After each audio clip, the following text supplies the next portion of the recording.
tidaklah orang itu membenci dzurriyyatnya Rasulullah kecuali karena 3 hal.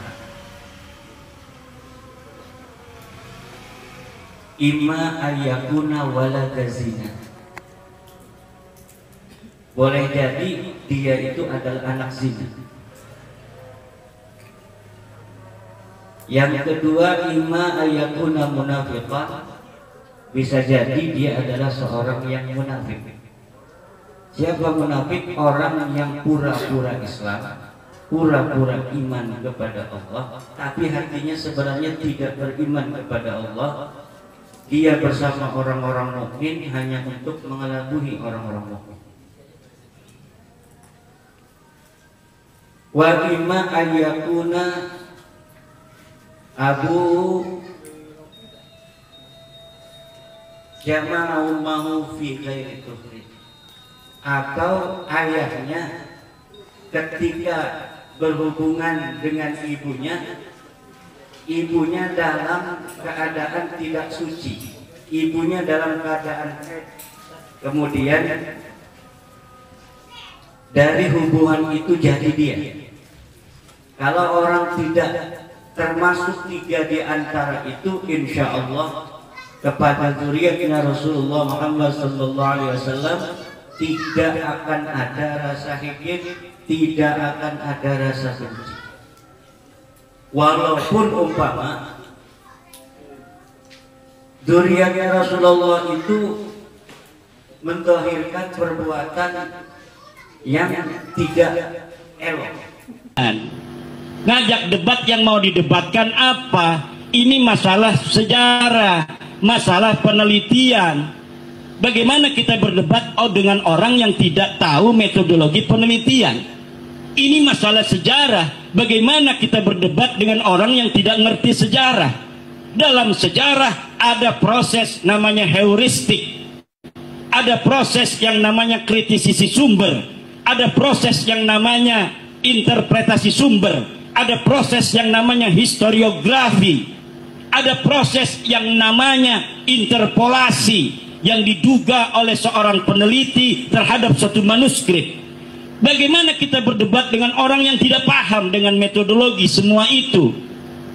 Maka wahai para bapak, para ibu, sekali lagi saya katakan kita tidak salah mengikuti Nahdlatul Ulama.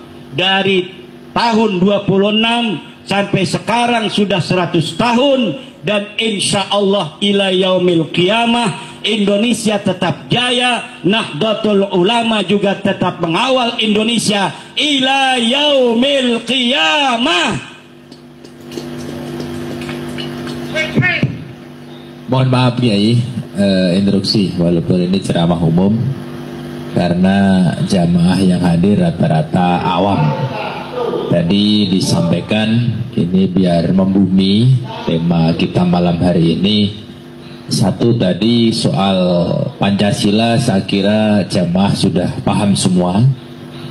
Masuk pada ke-N1 tentang bahwasannya ada orang Islam berpikirnya liberal, ada tadi yang jumud.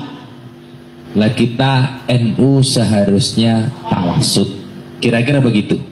Ini mohon contoh jumud itu seperti apa, contoh tawasud seperti apa, contoh liberal seperti apa, biar jamaah yang awam-awam ini biar paham. Soalnya ilmunya Kiai kan luar biasa, ilmu langit ini. Kalau tidak bisa sampai di bumi nanti sulit ditangkap ini. Saya kira ibu-ibu sudah pada ngantuk semua, mau pulang kayaknya.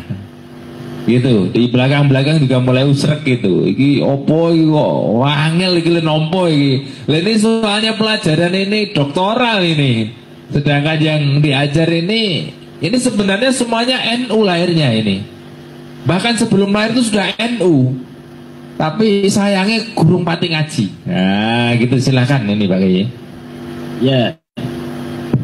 Ini karena Kiai yang bertanya al-jumud alal mangkulat, ada yang namanya liberal. Tawasud itu tidak liberal, tidak jumud. ada nas dan tidak ada nas. Menurut orang-orang jumhur, apabila nasnya sudah ada, maka nas itu wajib digunakan. Seperti asariku wasariqatu faqta'u aydiyahuma. Itu namanya nas. Namanya mangkul. Menurut orang yang jumhur, karena nasnya ada asariku wasariqatu faqta'u aydiyahuma, maka wajib digunakan di seluruh masyarakat. Orang yang mencuri harus dipotong tangannya. Itu namanya